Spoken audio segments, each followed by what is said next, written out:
Hello, everyone. I'm Sarah. I'm the librarian at the Ashurbanipal Library of the ACF. Thank you for joining us for the first lecture in our Nabu Circle Lecture Series presentation entitled Rediscovering Assyria. I'm very excited today to introduce our speaker, Dr. Alexander Johannes Edmonds, who is an academic researcher at the University of Münster in Germany. Dr. Edmonds studied Assyriology, archaeology, and Semitic languages at the universities of Cambridge and Heidelberg before writing a doctoral thesis on the rise of the Assyrian Empire at the University of Tübingen. His thesis won the travel stipend of the German Archaeological Institute, allowing him to spend a year and a half traveling the Mediterranean and Middle East for research, after which he worked as a guest professor for ancient Near Eastern history at the Northeast Normal University, Changchun University, and as visiting fellow at the University of Münster's Excellence Cluster for Religion and Politics. Currently, he is employed at the University of Münster as a postdoctoral researcher in the ERC-funded project Governance in Babylon. Today's lecture explores the remarkable transformation of Assyria from a struggling kingdom on the brink of collapse in 935 BC to the largest state in the Middle East by 727 BC, remembered as history's first empire even after its fall in 609 BC. Dr. Edmonds, drawing on his forthcoming book, Triumph and Betrayal, Assyria's Path to Empire, 935 through 745 BC, challenges the traditional view of Assyria as a brutal, expansionist state driven by a divine mandate for conquest. Instead, he reveals that the command of the god Ashur to expand Assyria referred primarily to agricultural and infrastructural development, with many small kingdoms voluntarily integrating into the empire. Dr. Edmonds introduces three newly discovered kings who reshape our understanding of this era, highlighting that Assyrian kings prioritized political legitimation over territorial conquest, often engaging in peaceful campaigns. The lecture also delves into the perilous dynamics of royal succession, where short reigns and violent rivalries shaped Assyria's path to empire, drawing parallels to the Roman Empire's internal power struggles. After the lecture, we invite you to stay updated on the latest news and events of the ACF by following us on Facebook, Instagram, Twitter, and YouTube. I will provide you with links to all our social media platforms in the chat. Now I'd like to invite Mr. Robert De Caleta to share some words about today's lecture. Thank you, everyone. Thank you very much, Sarah. Welcome, everyone. Thank you for being here, and especially to Dr. Edmonds. We're really looking forward to this lecture. I think it's very important to have a reasonable, well-thought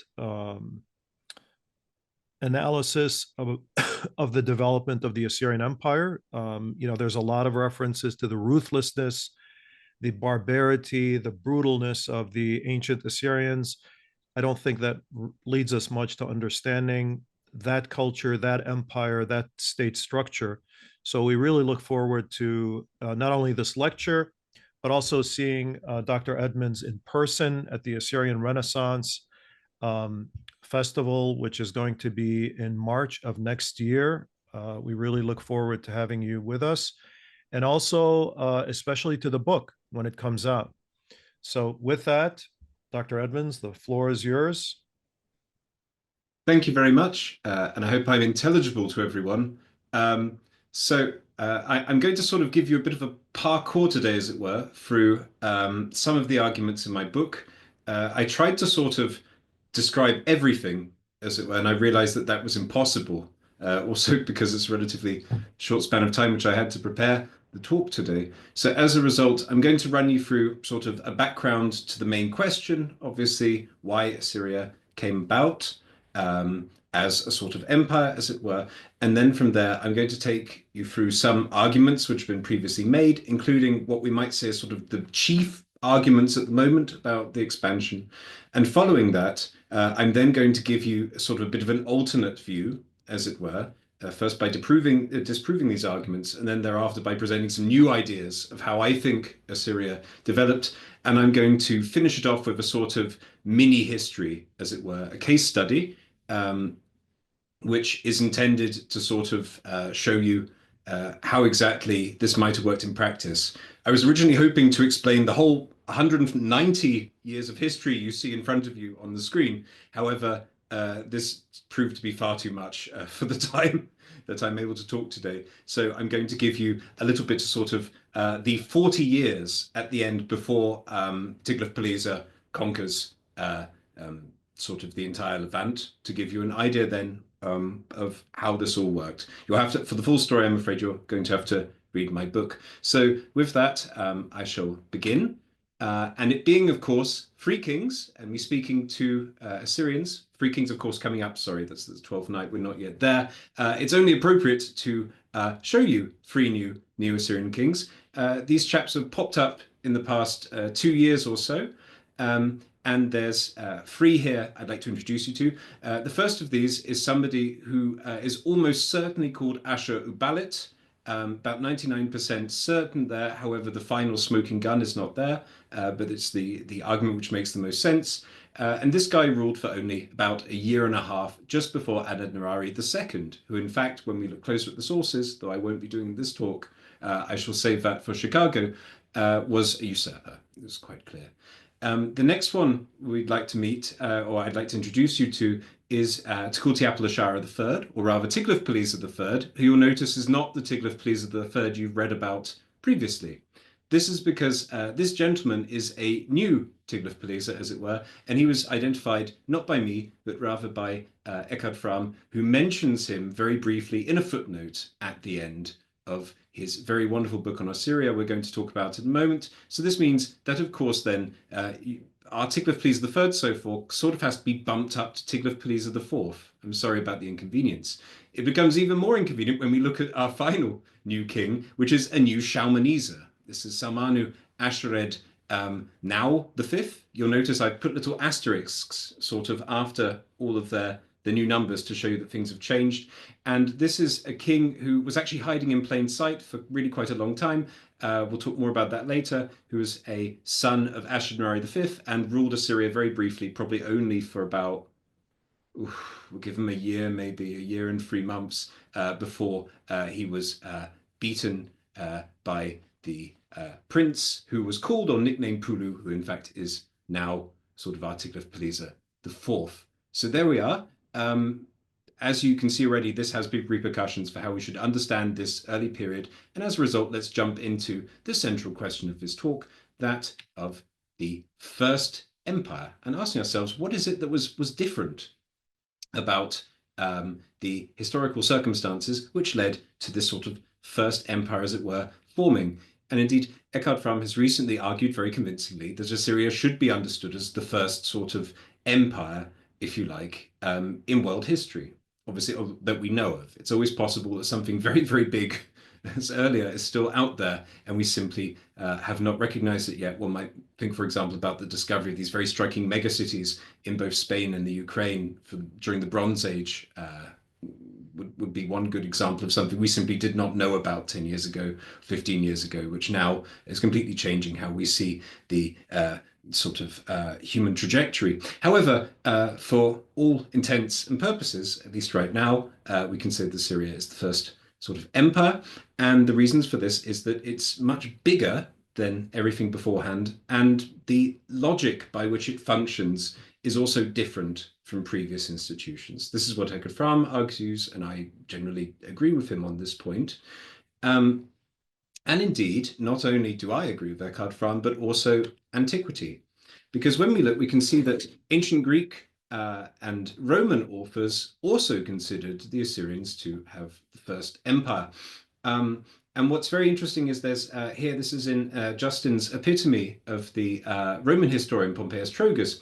He recounts that, in fact, the Assyrians the Assyrians, I apologize, the Assyrians, in fact, were the first to create a state which was larger than that of a kingdom. We see here he notes that earlier kings simply battled each other for glory, but they didn't annex territory, they didn't expand beyond. And Ninos, the sort of imaginary founder of the Assyrian Empire, in fact, did precisely that. You see him without a beard, looking very un-Assyrian on a sculpture here from Aphrodisias in modern day Turkey. So that's interesting. And in fact, it does seem to be consonant with what we have in reality, which is this very striking sort of progression from what's supposed to be, at least as far as we can tell, a very weakened Assyria at the sort of the end of the 10th century, versus then what we have by the mid 8th century, which is what seems to be a relatively sort of solid state, which then expands very, very rapidly into the sort of the late Neo-Assyrian Empire, which we know and potentially love.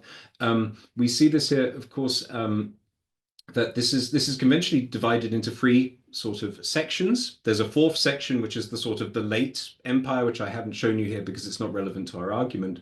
But what's important is that first is a period which Mario Liverani called the Reconquista, where we see that territory which was lost was regained bit by bit over sort of a period of time which took roughly 100 years by various kings, some sort of charismatic conquerors like Adonrai II, others consolidators like Tukulti-Nurts II or Ashur-Natsir-Apli II.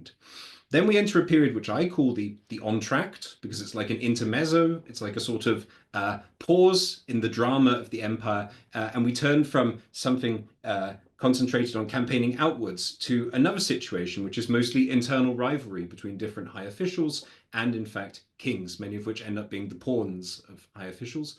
And this all comes to a sudden end in 745 when our Prince Pulu makes himself Tiglath-Pileser IV now with this new numbering. I do hope you will get used to it, and conquers his way westwards, creating a new state in the process. So this is sort of the historical record in a nutshell, and hence the achievement, as it were, that we've already mentioned, which Eckhard Fromm has highlighted, and which, of course, also classical historians have mentioned, is extent. This empire is simply bigger than everything beforehand. And we see here there's a lovely chart which Tagapera originally made, you can see here, in which Assyria, the Middle Assyrian Assyria, is sort of at the end of a particular size of empire, and everything goes up. Gets bigger, as it were. And this is something which is not only just extent, but also one can detect is connected to a deeper change, and one which comprises of sort of 2 aspects, if you like. The first of these is territory. Territory is perceived differently. This new space is provincialized, and as a result, the relationship of humans to this landscape, and then in turn of the people in charge of those humans to this landscape, alters. And this is most identifiable in the fact that after the people often call it the fall of Assyria, it was ultimately conquered. It was conquered by the Neo-Babylonian state.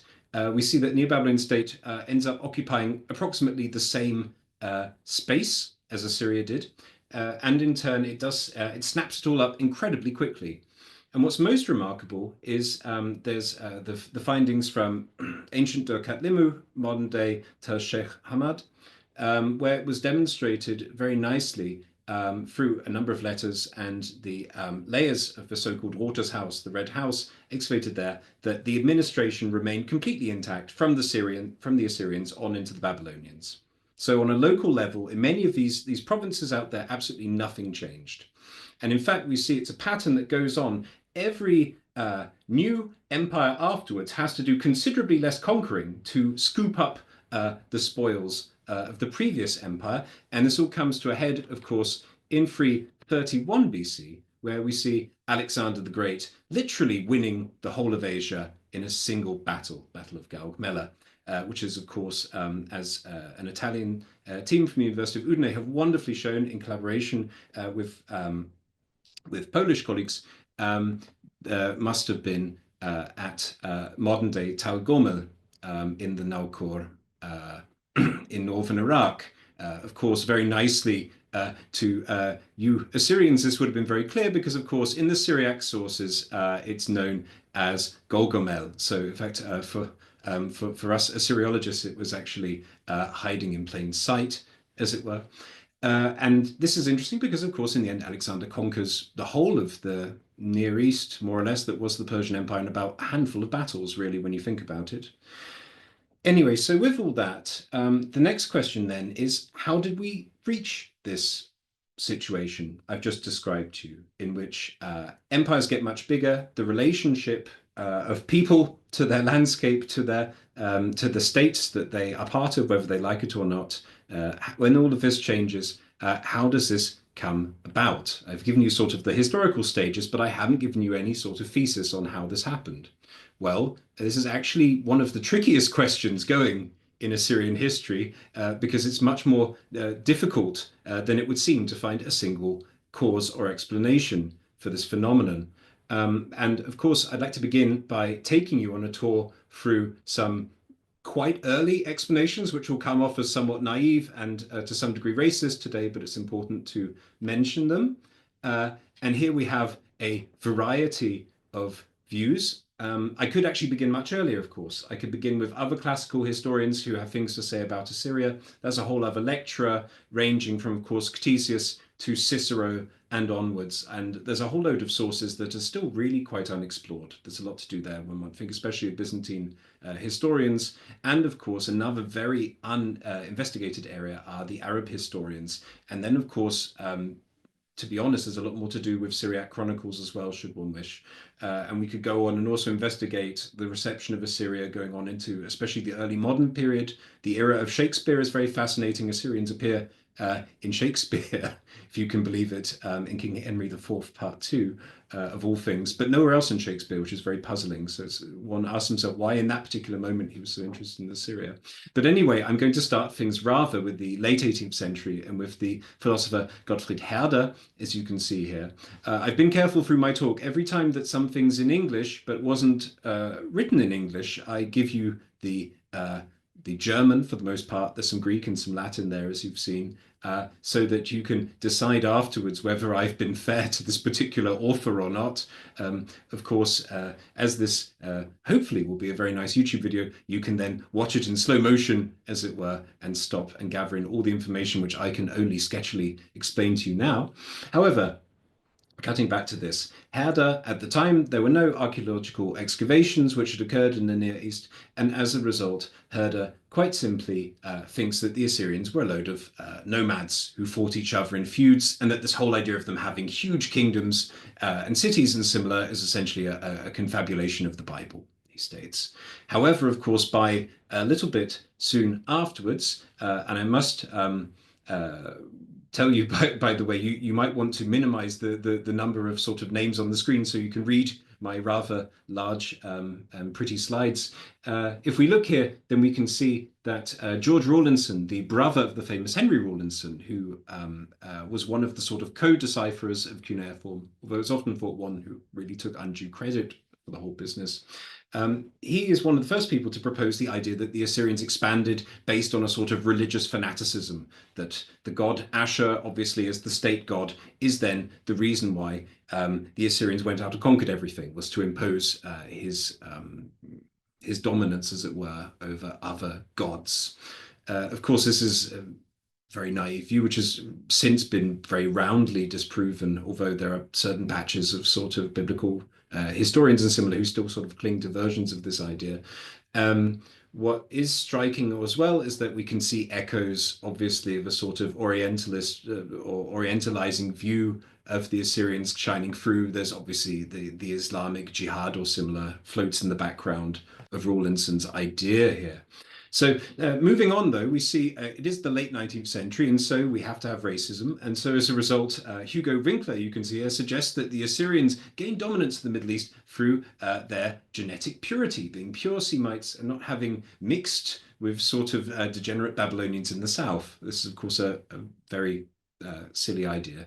And indeed, very soon after he wrote it, he promptly changed the idea, influenced by Max Weber, the next person on the list, the famous founder of sociology, who completely dispensed with such sort of ethnic arguments and instead pointed to the fact that Assyria seemed to be what he called a Raubstaat, a predatory state, that it was determined to plunder its neighbors to collect resources for its own uses. And very presciently of him, he notes in order to collect people for agricultural labor. And in fact, as we'll see, this is actually a very central idea in the late Neo-Assyrian expansion.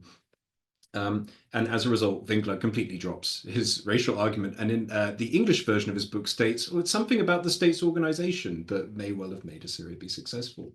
A somewhat madder view comes from another very famous sociologist in his earliest work, I think it was his doctoral dissertation, Josef Schumpeter, who then argues, in fact, that the Assyrians had a sort of mad, macho aristocracy who are out there conquering the Near East out of some sort of mad conflation of war with sport, sort of hunting the deadliest prey, as I think it's called, at least in movies or something. Schumpeter was obviously, if you see the date that he wrote this, 1919, was inspired by the rabid military classes which sort of pushed Europe into the First World War. This is also obviously a bit of a silly idea. Particularly, you'll notice what's very funny. He notes the muscliness of Assyrian sculptures, and that this is obviously a sign of their sort of mad psychosexual cravings to conquer the Near East. Very interesting, though, for our argument, in fact, is the Assyriologist Olmsted, who very interestingly says the complete opposite of all the other gentlemen beforehand. It says, no, the Assyrians were imperialists, but there's nothing new about this at all. There's nothing new under the sun. Instead, the Assyrian sources are just particularly forthright about it. But the same cruelty has existed throughout history, which is an interesting stance, which I think actually has proven very influential for later researchers, we'll see. And finally, one cannot omit very briefly mentioning the great Assyriologist Wolfram von Soden, who wrote a very controversial early work in 1937, in which he suggested that the expansion was sort of ethnic, if you like, or racial, just depending on how one wishes to understand those terms, especially in the context that it was written. And obviously there's a lot of questions as whether von Soden actually believed the stance or whether he was carrying favor, considering that it was 1937 and he was active in Germany. However, he sort of points that it's rather the mixing of cultures that led to this. And there is something to be said for the influence of Hurrian culture upon Assyrian culture, but that's another lecture for another time. So having left all of this, we move on to the sort of the post-war period when research of Assyria really takes off. There was sort of a lull between the First World War and the second, in which very little research was completed on Assyria, which is actually because a number of important scholars died either in the First World War, some cases, Claubers the most famous, or alternately died around that time and did not correctly pass on their knowledge. This meant that there was sort of a generation where little came. And what's interesting, though, is that when we notice the arguments since which have been proposed and as to Assyria's expansion, they follow a very different sort of line of reasoning from what we've seen previously. This is particularly interesting, as you'll notice, and I've said they're both essentially Marxian in origin. This is interesting because Karl Marx never said anything about Assyria in his own work, which is actually very surprising considering that at the time the discoveries of Assyrian antiquities were world news. To my knowledge, the only evidence we have is a single letter which he writes to Engels in which he briefly mentions the Assyrians as being despotic. Theoretically, they would belong to his Asiatic mode of production, as it's called, although of course this is very, very heavily debated, how the Asiatic mode of production would even work. And even in his own lifetime, Marx distanced himself from this idea. This may well be why he never wrote about Assyria. It was he'd sort of he'd flubbed it, as he would, he'd fumbled the bag, as we say in English, and hence decided not to discuss them. And so rather, it's in the 1960s and 70s that researchers, influenced, of course, by the sort of the changing of the guard that happened in 1968, and similarly the New Left, and then the sort of influence this had upon academia, proposed two sort of models roughly to describe this. And I've sort of I've divided them up, as it were, into two because my esteemed colleague Virginia Herman did the same thing. We have on one side a sort of materialist argument here. You can see, and these are people who state this is sort of based on a very orthodox sort of neo-Marxian position that, of course, the material basis is what influences the decisions made by a state. And hence, as a result, its exploitation of a periphery by an aggressive core, which is central to the Assyrian expansion.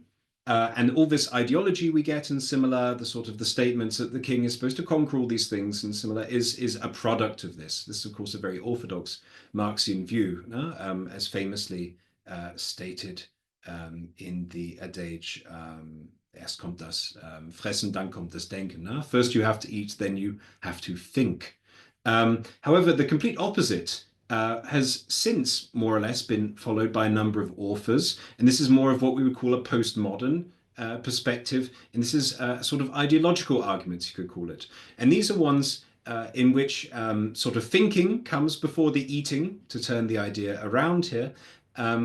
And in fact, it's this aggressive Assyrian ideology which develops, including the idea that the king is commanded to conquer the world around him, which then causes the Assyrian expansion.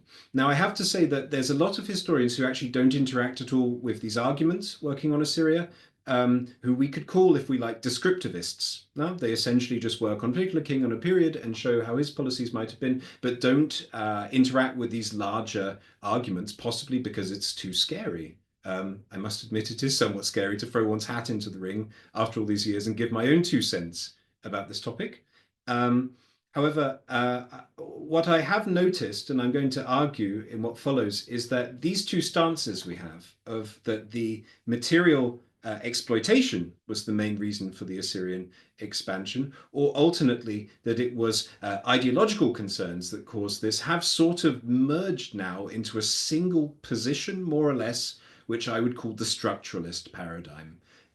This is sort of because there's been cross-pollination in both directions, and also because there's a new sort of interpretation of how empires work, which has been very fashionable, in which power permeates through the whole system, and hence everything is interconnected, and hence the material is also the ideological and the ideological material. Obviously, very briefly to say, from a formal Marxist position, this doesn't work. You have to either choose a material basis as influencing these political events, or alternately, you have to go the postmodern route and claim that it's all discourse and power which is informing these material decisions. You can't have it both ways. But a number of authors do this, and this more or less begins in turn with Lamprecht's work on this, where he first sort of argues for sort of structural violence within the ancient Assyrian regime, and that as a result, everything is permeated by empire. And we've seen a lot of other cross-pollinations recently. I've picked 2 out here, and I'm not naming names or throwing stones in a glass house, because I've definitely written a lot of silly things as well. But one thing is that this idea of core and periphery I mentioned economically, of a periphery being stripped of its resources and mistreated, and inequality developing as a result of a brutal core, has actually taken on a sort of ideological tone now, where one talks about a barbarian other, as it were, this other in the Assyrian sources, and of the sort of barbarians which then need to be conquered. And then this whole argument that the Assyrian king goes out and conquers the world, or the periphery around him, in order to symbolically protect the core of the empire, which some authors express this in a more literal sense, others are more sort of direct in this manner. And of course, we see also that this has gone in the other direction. My esteemed colleague Johannes Edmonds recently then arguing that the ideology states that resources are supposed to be brought into the core territories, which I, as I'm going to say, I don't unfortunately agree with, because I don't think that the textual evidence is there for it.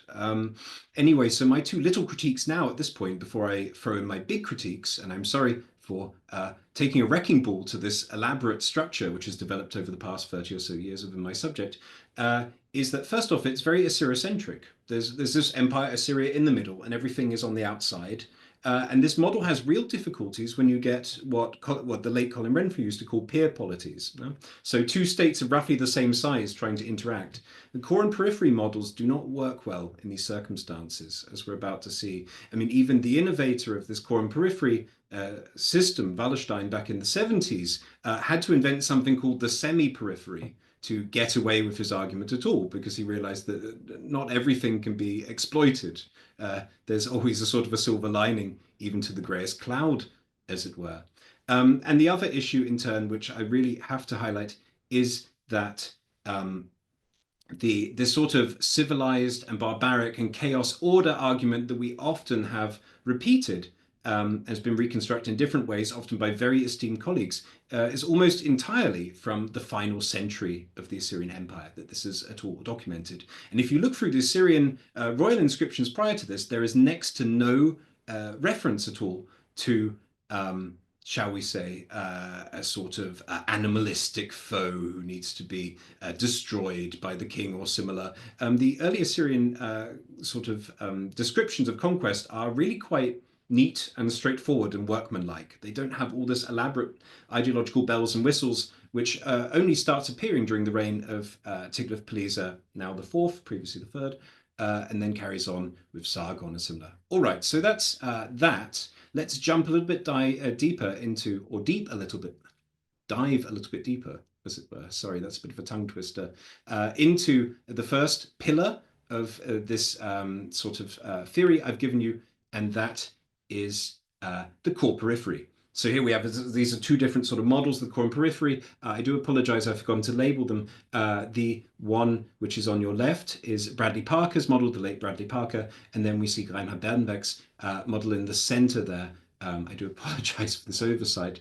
And we see also a description from Lamprecht of this general idea, which is that, of course, this is this sort of disconnected network like Assyria, stretching its tendrils out in different ways with a core in the middle, and then sort of outside of this very sort of satellite provinces or vassals and similar. And I think the central problem with this argument is that it doesn't really seem to have all that much consonance in the sources. This is because, as we're about to see, it needs two things. It needs a core and a periphery. And the first problem is that it's very hard to find Assyria's core. This would sound to all of us to be very obvious, no? To say, oh no, it's the Assyrian heartland, as one could say. It's northern Iraq. However, the closer one looks, the less this actually fits. And the very obvious reason is that modern day Syria is, of course, called Syria, which is derived from Assyria. And this is the western portion of the empire. However, it's the part which retained the name at first. Obviously, it's very complicated. Obviously, the movements of the toponym Assyria around and what counted as, let us say, Assuristan or similar in the Achaemenid or the Parthian empires is a huge discussion I won't go into. However, first and foremost, today it survived, as it were, at least in terms of toponymy with Syria. And of course, as we can go on to a lot and talk about this, the sort of the Syriac tradition, of course, and Aramaic languages spread all throughout the Middle East. But anyway, that's a whole other kettle of fish. But what I'd like to point out here is three very interesting examples of what should be cores, as it were, if we were going to call them cores, really at quite western extremes of Assyria, outside of this heartland, as we call it. And the most striking of these, as pointed out by Hartmut Kuhne, is, of course, Dur-Katlimmu, the modern Tel Sheikh Hamad. And one sees here a huge city of great importance already in the Middle Assyrian period, at which a great deal of canal building takes place. And of course, most strikingly, we have those kings, those Shalmaneses, with the god Salmanu in their name, as nicely proven quite a long time ago by Karen Radner. This is the city god of Dur-Katlimmu that's being mentioned here, where he had a shrine. So it's very interesting that this should be peripheral, as it were, and it's not in the slightest. And the plot thickens a great deal when we think then of Haranu, of course, modern day Haran, in it's on the Turkish-Syrian border, more or less a little bit north of it. And here we have some evidence for what must have been a very, very impressive Assyrian palace. I say some, it's quite literally a single pedestal from a palace, which was repurposed within the ritual baths of the mosque built there in the Middle Ages. The problem is, I must admit, I'm not entirely clued up on the most recent Turkish excavations there, which are all published in Turkish, and I haven't had the time to read them because I read Turkish quite slowly, unfortunately. But it seems that essentially the Assyrian palace is underneath a great deal of later building and occupation on the site, and hence only little glimpses of it can be afforded. However, and this is a completely different topic for another talk, we see that the late Neo-Assyrian kings, obviously from Sargon onwards, all have, a great deal of them have names with the god Sin in them. Of course, the god Sin is very famous, Sin of Haran, and we see more and more of a focus there. It's probably where Esarhaddon, or Ashur-Idina, if you like, fled. He probably fled to Haran. I favor the argument by Leichty, when his brothers murdered his father, Sennacherib. And of course, this is where the final stand of the Assyrian Empire takes place in 609 BC, not, in fact, as one would think, in the east of the empire. And finally, there's a very fascinating little site you may have heard of or not, because it's only just been excavated at a place called Başbük in Turkey. And there's a very odd discovery which was made there, which is down in a crypt. One sees a whole load of strange drawings, and one would think at first they must be fake or something. They aren't in the slightest. This was excavated under sort of safe conditions. And one sees here a procession of gods in this underground chamber. Only half finished, though. This doesn't seem to have been completed. What this is, at least in my mind, is in fact the beginnings of what would have been an underwater sort of, one calls them kana in Arabic, an underwater irrigation system intended to irrigate the Haran plain. Very much, as you might know, there are very famous Assyrian canals in the center, for example, at Faida, which the team from the University of Udine have excavated. We might also think of Khinis. Of course, the lovely aqueduct at Jerwan, if you've ever seen it when you've been in northern Iraq. Anyway, these are all places which are just as impressive as the center of Assyria, but on the west, on what should be the periphery, as it would be called. And indeed, what's even more strange is when we look closer, and I'm sorry once again to sort of quote an esteemed colleague at a moment in which I don't agree with them, but I needed just sort of an example, and this is the most recent one I could find, most expressive. There's been this idea that academics have expressed for a long time that Assyria keeps changing its capitals. That it's Ashur, then it's Kartakulti-Ninurta, and it's Ashur again. Then, of course, it's Kalhu now, so modern day Nimrud, and then it jumps on to Dur-Sharukin, to Khorsabad, but then, of course, Sharukin, Sargon dies now, and then they give up on that. And then it becomes Nineveh, which is rebuilt, of course, by Sennacherib, and then it stays as such until the empire falls. However, the closer one looks, the less sense this makes, in fact. The first point is that there is a word, as Leonard Marty has recently noted, for capital in Assyria. It's sort of the Al-Kishute, probably, the city of rule, though Al-Paleh, he also notes, could be that. It's only mentioned once by Esarhaddon, of course. But the point is that this doesn't, this stays Ashur throughout the entirety of the Assyrian period. And this makes sense because Ashur is where the king has to be enthroned and where he has to be for 2 months of every year during the Ikitu festival.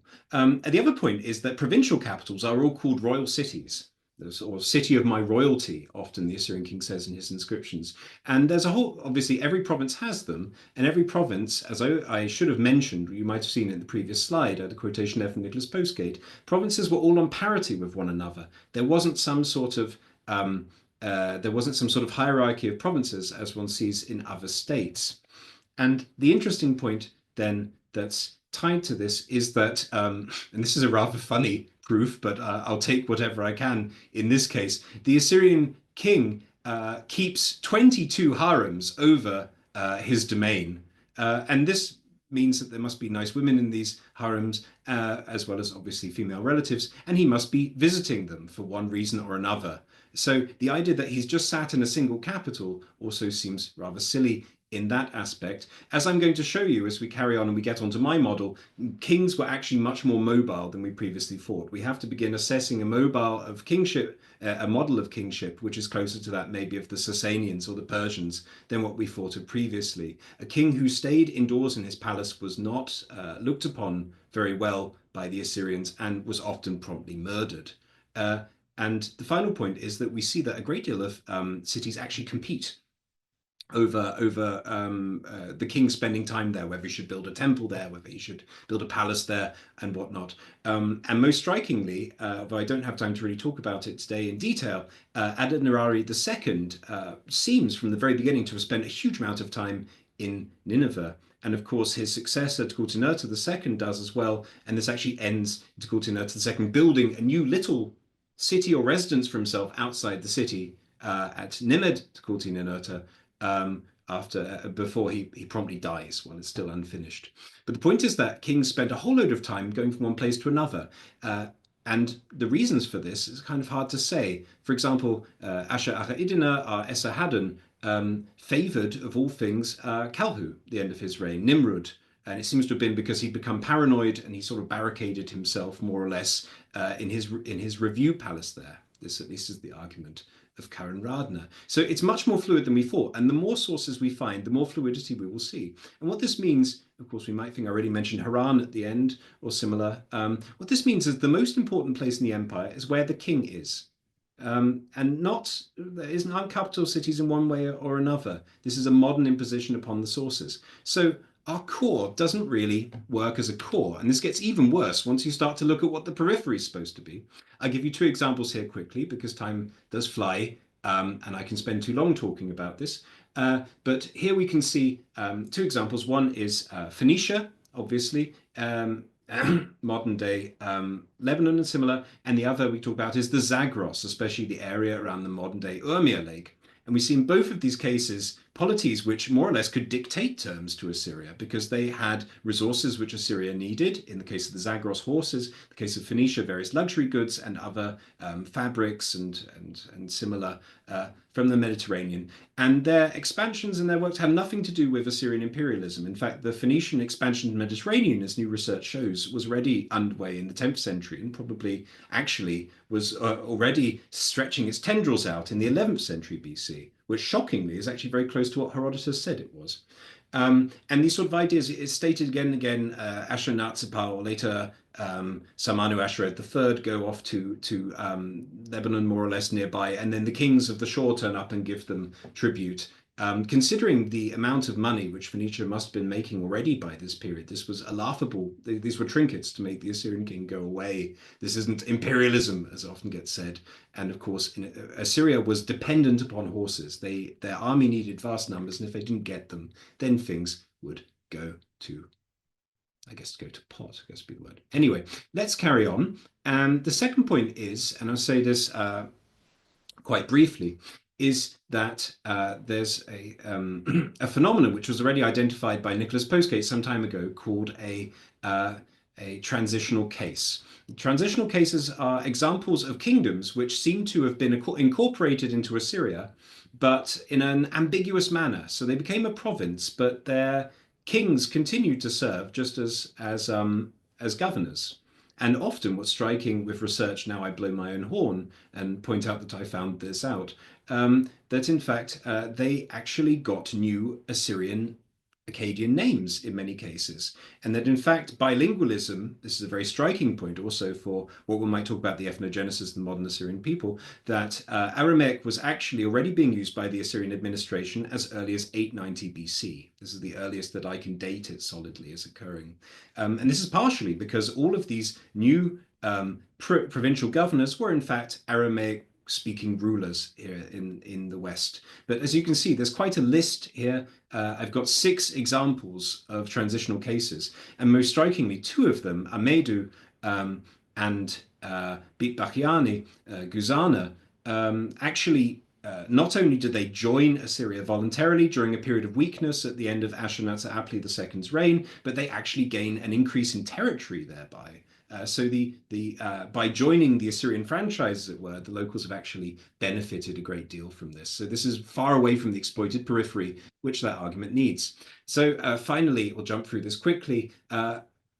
Some publications recently have talked about this core and periphery, however, ever more reluctantly. And in many cases, the authors within the collected volume, for example, by Tyson and Herman, most of them actually say that they don't agree with it while writing their own pieces on this. And then, and the other thing we'll point out, sorry again to have a bit of a jab at the deceased Bradley Parker, may he rest in peace.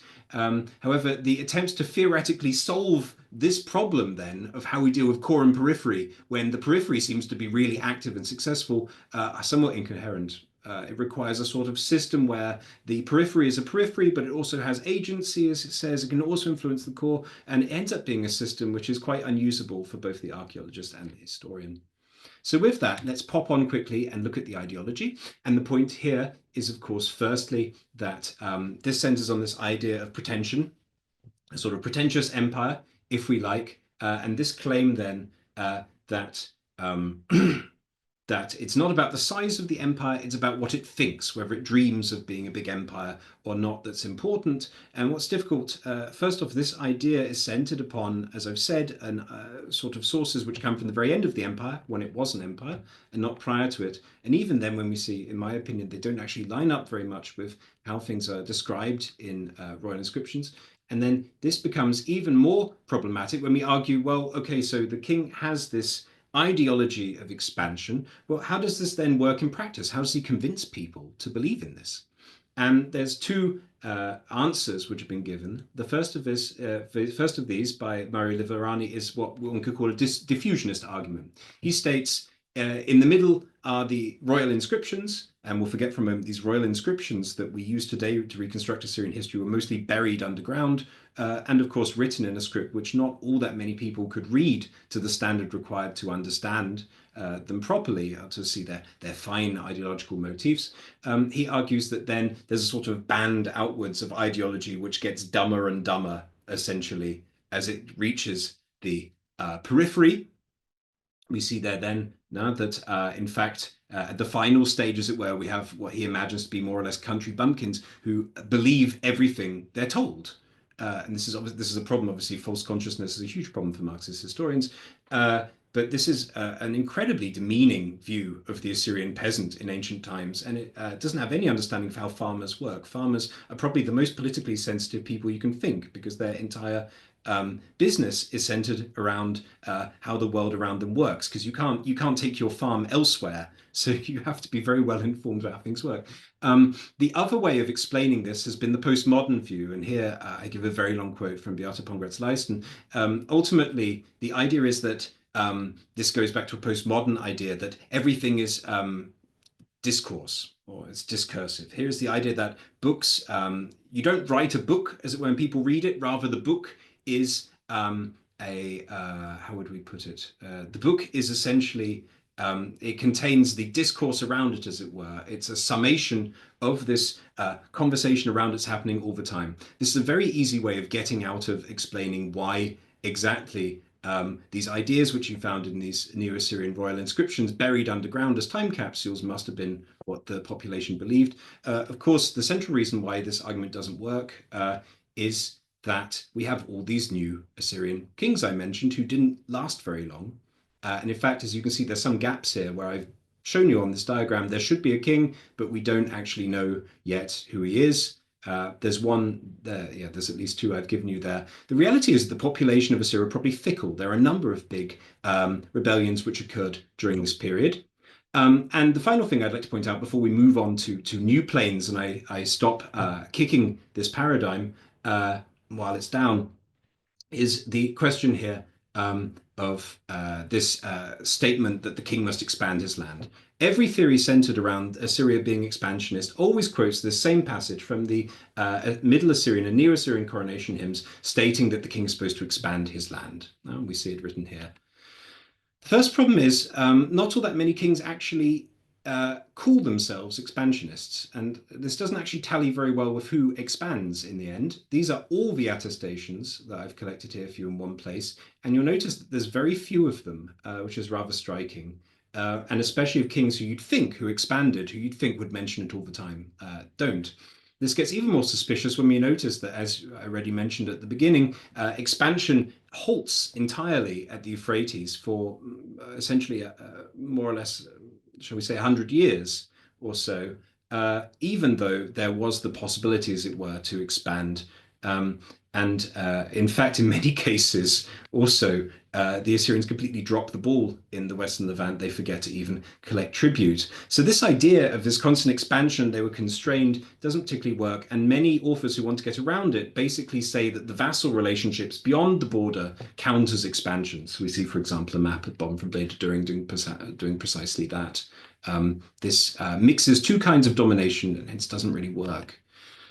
All right, so then the important point is, with that in mind, then, is what does this expand the land mean? Mata Rupushu. Well, if we look at it, in fact, it's rather oddly an agricultural metaphor. And I'm rather surprised that nobody sort of noticed this yet. We've seen in the quotations you might have noticed previous, it says the Assyrian king expands his borders. When you look closely, the word border is never used. It's simply the expansion of land we see here. And it's all done with the scepter, the hatu. And interestingly, the hatu is not a warlike implement, as we see, for example, for the quote down below, where Asher gives the king the scepter to settle cities and to expand borders. Rather, it's sort of an administrative sort of object, if you like. And the most striking example of this is, in fact, we can see that on this coronation hymn, you see two sides here. The green is the peaceful bit, where it goes on about grain prices and similar, and that peace exists in the land, and that there's understanding, may the great speak to lesser and lesser speak to the great. And then finally, following this, we see on the right hand side in red is the warlike bit, which is right at the end and isn't connected at all to these themes. So this seems very suspicious. And in fact, when we look closer, we see this agricultural thing I already said should be the case actually lines up very nicely. Among other things, we see that where it appears in some Assyrian inscriptions, it's in obviously agricultural contexts. Most strikingly is from Adonai III, when he states that the great gods rendered his shepherdship like a fine healing plant. So there we are. The statement, expand the land at your feet, was, well, the answer was beneath us the whole time, as it were. It was at our feet, namely that it's in fact the large infrastructural work which the Assyrian king undertakes. And this is very striking because, of course, as we've seen, we have these, I already discussed Durkat Limu or similar, we have periods in which local governors also build canals themselves. And as a result, they're competing quietly with the king in a way which doesn't tread on his royal toes. So that's the sort of, I said, all these arguments why they don't work. And what I'm going to do now is give you my sort of alternate idea of how things could have worked. And I'm going to try to do this quite speedily. I understand I've already had probably about 45 minutes. I apologize, I'm trying to condense a book of 250,000 words into an hour of my hot air. However, what we will do here is look at a couple of interesting factors which I think could have influenced the Assyrian expansion. This is my sort of triumph and betrayal paradigm, if you like.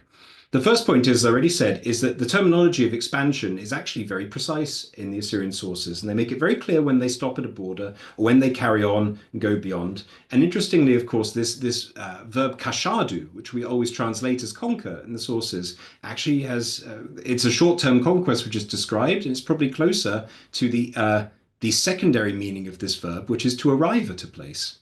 And it seems more connected to access, conquest as access to a place. I give the arguments as much more fully in my book than it does some sort of aggressive possession. This is a modern imposition that we've put upon the horse, on the sources, not the horses. I was looking at the horses on the screen. And so as a result, we see that there's Assyrians campaigning all the time. Every year there's all these campaigns, but there's not actually very much conquest. Conquest is careful and chosen. So we could argue the Assyrians were not expansionists, especially now that I've pointed out it's an agricultural metaphor, but rather they were expeditionary. They liked to send out expeditions. They did so every year. And this is an important institution I'd like to mention, which is the campaign, which is called either in Standard Babylonian the Haranu or in Assyrian the Geru. And this primarily means way or journey. And it's interesting because the same word is used for an expedition, let's say, of merchants to travel to another city to buy or sell something as it is for a king marching to the other side of the world to make a big nasty conquest. And as a result, it's us who have imposed the idea of it being always violent. Obviously, it was frequently violent, and I'm not underplaying how aggressive an empire can be, but in fact, often this could be entirely peacefully imagined. However, what seemed to be important is that there had to be a campaign. And we see this, in fact, because when there isn't a campaign, it's stated in the sources, and it seems to have been something of an embarrassing business. And campaigns are made at various stages, and they ultimately culminate in either a victory, at least in the sources. One can argue this is narratological, but I'm going to say it's a bit more than that, or something peaceful, like building a sort of monument of some description, such as a rock relief. And it's interesting because this memory of this coming together every year for a campaign even survives into Ctesias, as you can see in this quote, which I'll go through right now. So, you're a soldier and you're on campaign. What is war like? Well, in fact, in this case, war was, or at least battles in the Assyrian system were very clever. They came up with a system which basically shielded the average foot soldier from the vast majority of the horror. He would stand in a massive group of his peers, firing bows, very nice composite bows, by the way, into an enemy from a very long range. What would happen is sooner or later, and if the Assyrians were disciplined, they could do this well. It's a bit like sort of the age of gunpowder, sort of the British or similar, being able to fire 3 rounds a minute to their enemies too. What would happen essentially is that the enemy would begin to falter. They would get scared. And at this point, the Assyrians would send in their light troops and probably their chariots to attack the enemy and do the actual nasty killing bit. And then in turn, they would chase the enemy and do even more killing and take captives. This was a very good system because it meant the average soldier actually didn't have to do all that much. He just stood there and fired a bow. And as a result, he wasn't really particularly traumatized. However, it did make Assyria very predictable. So it meant they had to be very careful when they chose the battles or not. This is important then because then it says what we do seem to have is an elaborate draft system where every year men were conscripted from all over the empire to join individual little armies in each province, which would then join up to become one big army, which would then go with the king on the campaign.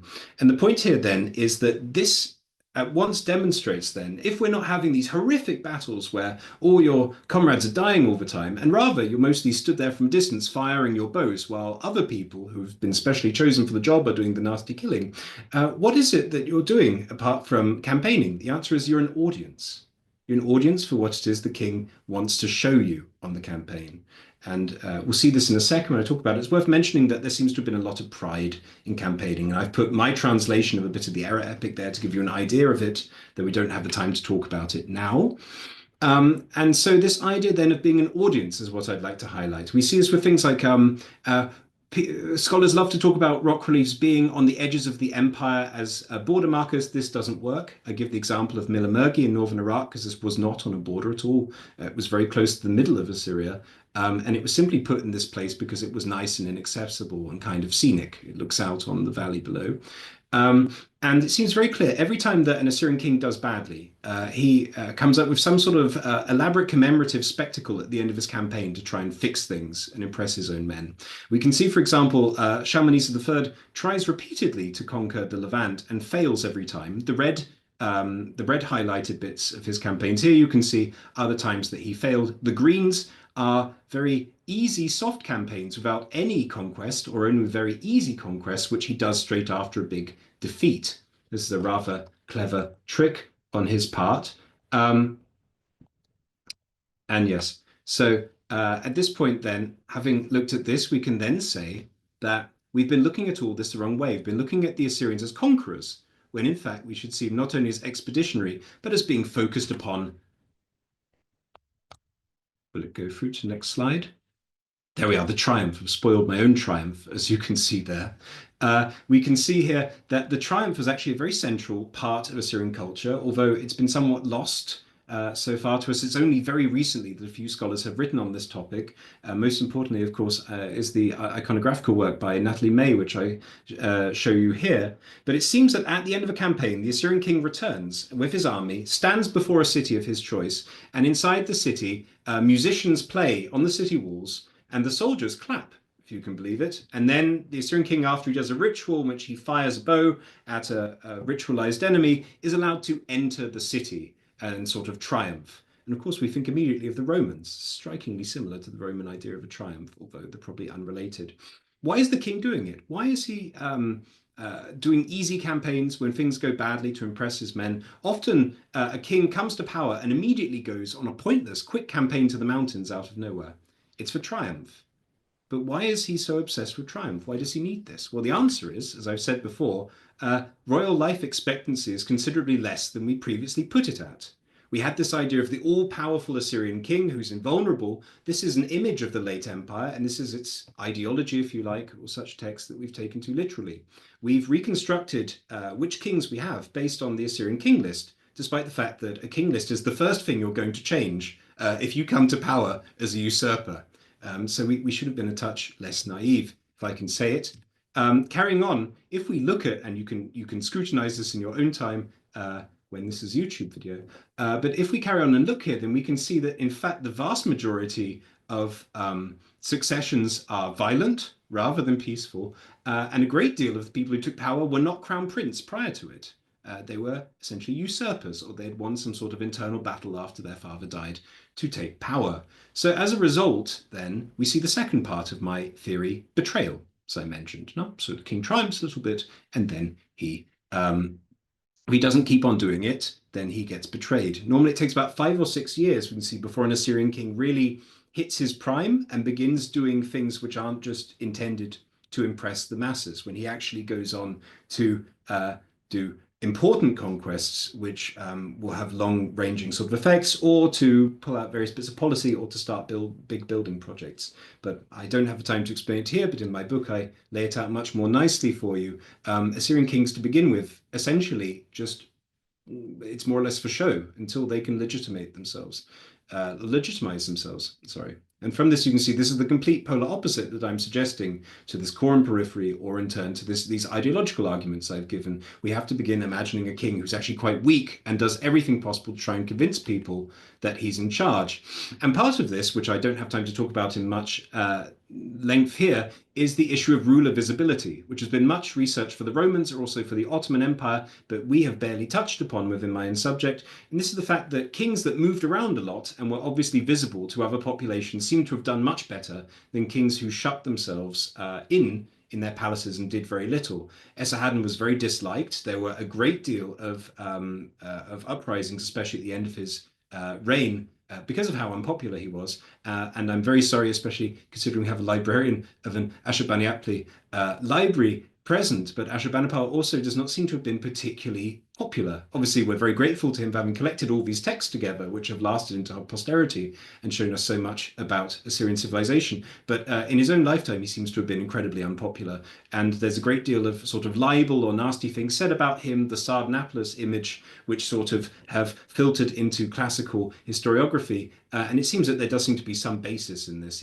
Not only does he not campaign very much, it seems he went on a couple of campaigns, but he even writes this very strange sick note, as it were, from the goddess Ishtar, telling him he doesn't have to go on a campaign. And he puts it in his own inscriptions very proudly, which is very curious. Anyway, with that, let's get to a final thing. And this is a new history of, because I realize I did not finish this line. In fact, we want to test the paradigm with a new history of a little slice of the empire. And this is the final bit.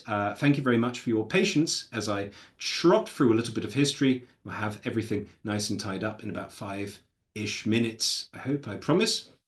But the thing is, I've given you this whole account of how I think Assyria worked differently, centered around campaigns which have to go out and legitimate, centered upon local rulers becoming officials, incorporating themselves in a peaceful way into the Assyrian Empire. And I've also said that there's a lot of betrayals, a lot of kings who are being killed off or manipulated.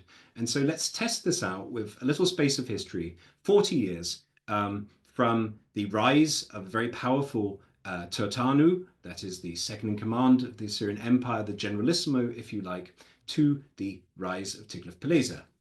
So looking at this very quickly, then we have Shamshi-Ilu, the Turtanu, comes to power around 786, and he is most likely, although this is somewhat debated, but I think that it probably works, is probably a castrated son of Shamshi-Adad V. Now, his hence, as a result, his brother Adad-nirari III is in power. By this time, is quite old. So as a result, Shamshi-Adad was really quite young, which is more or less the proof why he must have been royal and in charge. He proceeds to run the show really quite spectacularly. And interestingly, his name even survives on into classical sources as Zames, I argue, in my new book. So what happens is he does very well for a while, but then things begin to fall apart. So they fall apart for a number of reasons, including, most strikingly, some plagues which occur. There's a plague, and then after this, there's a solar eclipse in 763 BC. And it seems very likely that this, in fact, is more or less the inspiration for the sort of the horror and trauma which occurs in Nineveh, leading to its conversion by Jonah in the Good Book. However, don't have time to go into this right now. We can talk about it in the questions. So what happens after this then is that after this very ominous solar eclipse, remarkably, as I got from recently identified, a new king appears. And this gentleman, Tukulti-Apil-Ashara III, is a brother of Adad-nirari III and a son of Shamshi-Adad V. But by this time, a new king is on the throne, Ashur-dan III. And Ashur-dan III must have been more or less a puppet, I think, of Shamshi-Ilu, because he was so disliked in the end that it came to open rebellion. The evidence for this you can see on the screen, and it's within my book. And there should also be a nice publication by Ekard coming out, sort of expressing this in more detail. For now, there's a footnote in his book. It's his discovery, not mine. I'm piggybacking, in this case, on someone else's work. What occurs in the end, though, seems that this new Tiglath-Pileser, despite being very popular, is defeated. And what's striking is that his rebellion lasts 6 years, which shows that there must have been huge support among the population for it. Some cities are devastated in the process, including Guzana. And so we have to imagine that, in fact, there was a huge popular uprising for this gentleman and a complete exhaustion and ennui with Shamshi-Ilu, the Turtanu, as it were, the Omenods Gris behind the throne. Unfortunately, poor Ashur-dan, he wins the war, but it's all somewhat to no avail.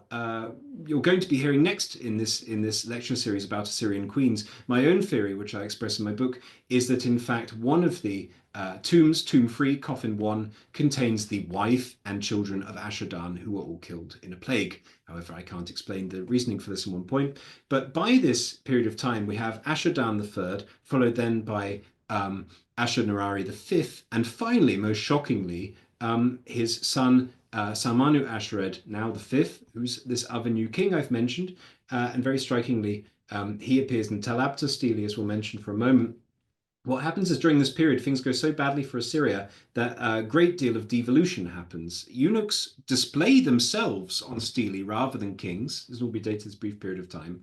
And the kingdom of Suhu on the middle of Euphrates more or less becomes independent. It sort of takes back its independence. It seems that it was actually given it more or less by the Assyrian king.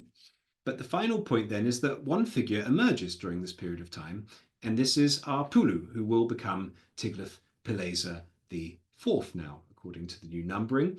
His name Paul is very interesting. I can't go into in great depth here, but there's a very interesting argument by Nadav Naaman that in fact it's an Anatolian name. If so, then it's rather suspiciously similar to the name Paul, to be honest, which now is being argued is not a Roman name, but in fact a name local to Tarsus, which of course is in Anatolia.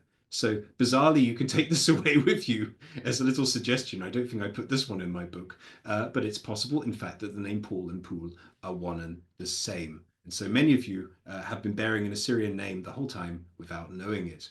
Anyway, the important point is that there's a gap in his reign for 1 year in the sources, and it's clear that this is in fact where this Salmanu-Ashred V fits in.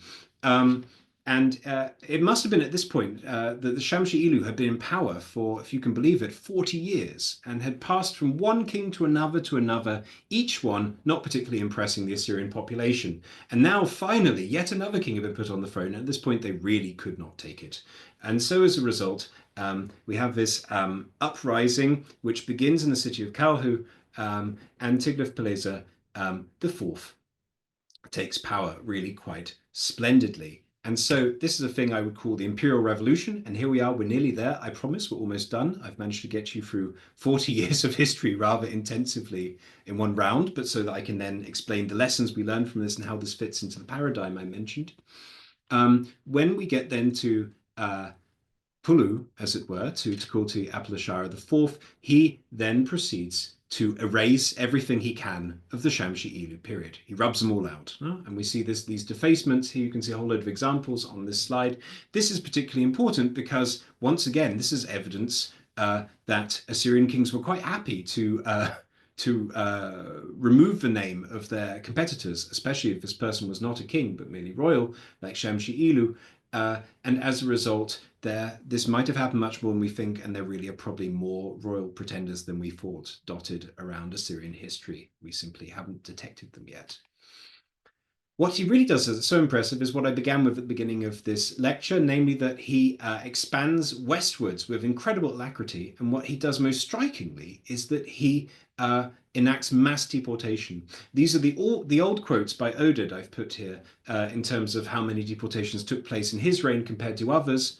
There's actually a new revised version by Casajusano, which puts the amount at a much higher number. But what's important for the argument here is that he learns, as it were, from his predecessors, who only undertook very limited deportations, and he also invents this two-way deportation. So he moves entire populations from one place to another about. And he does this while at the same time undertaking this huge expansion. And then finally, what's most striking about it appears to reform the system in some manners. At least it's been argued by academics that this is the case. But in other cases, rather interestingly, it all seems to be rather for show. He portrays himself as the most traditional Assyrian king possible, going on campaigns and leaving rock reliefs. We saw Milamergi, I already talked about earlier briefly. And yet, at the same time, we see that, in fact, he's completely changed the face of the Near East. Through these huge population movements and this expansion he's carried out, he's completely changed the character of Assyria into an empire in a very short space of time. And this is most nicely demonstrated, actually, when we look at the gown he wears, which has been pointed out by one scholar, in fact, is like a much more flexible form of an early Neo-Assyrian sort of formal ritual clothing. So he's sort of, it's a bit like taking a suit and then wearing sneakers with it, as it were. He's managed to find a way of being both extremely expressive in how he must have presented himself in public while also seeming completely traditional. And with this, we jump to the conclusions.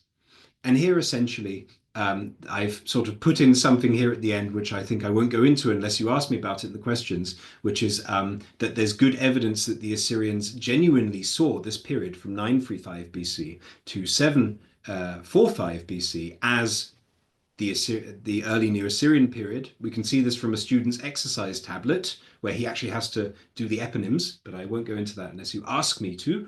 And instead, we'll conclude a little bit. So I've spent the first half of this talk first looking at reasons that people have given for this expansion, then deconstructing them and showing that there seem to be very different processes at work, and then presenting a new model to you.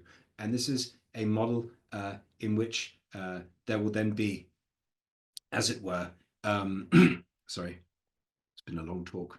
One sees then with this a new model in which campaigning is very important and is important as a form of spectacle. You're supposed to impress the Assyrian population doing so.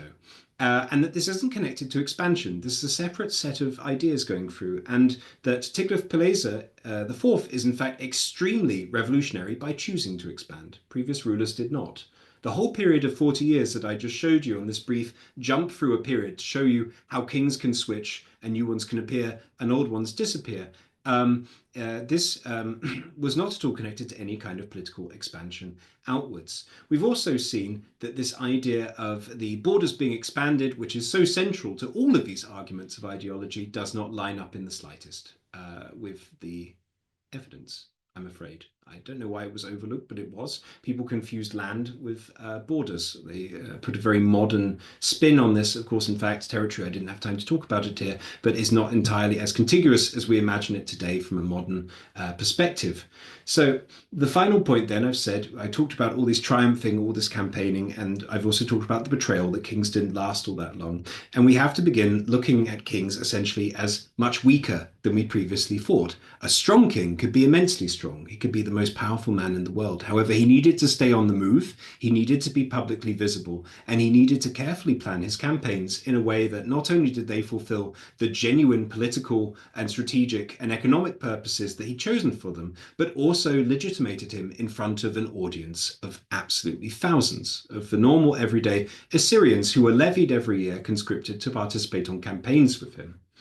And what's so interesting then, finally, is that I mentioned at the end, I'm sorry, I rather jumped through it, that Tiglath-Pileser IV, of course, is someone who grew up in this system of triumph and betrayal I told you about, and tried in some ways to change it, mostly for his mass deportations, but ended up ultimately enslaved to the very same system that he attempted to break out of. And we could argue, this is something I briefly toy with in my book, that empire happened almost despite the Assyrian political system, which was certainly centered on a lot of display and campaigning and similar, but ultimately did not have a good system for choosing who was to be the next king. This is why it kept ending in murder. I mean, most famously, of course, Sennacherib, a murder so famous it made its way into the Bible.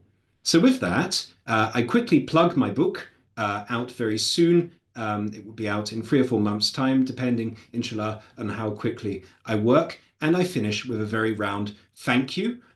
Most importantly, of course, I have to say thank you to the huge number of different institutions which have kept me going over the 10 years that I sort of worked on this. And the book obviously contains a whole lot more than what I said. I wanted to give you a taster. That's why, among other things, I only gave you 40 years of history and not the whole 190 it covers. The book also very carefully assesses the individual histories of all of the different theatres of expansion around the empire and looks at each of those diachronically from a regional perspective. So it doesn't just go from one king to another, sort of normal history. It also works as a sort of handbook, if you like, for people who want to understand more about what happened, let us say, in the Levant or in the Zagros. It also contains a whole lot more other strange arguments and considerations, discussions of Assyrian literature, anything you could think of. But I've definitely expended enough of your time today, and hence I will say thank you very much for your attention. A Merry Christmas and a Happy New Year.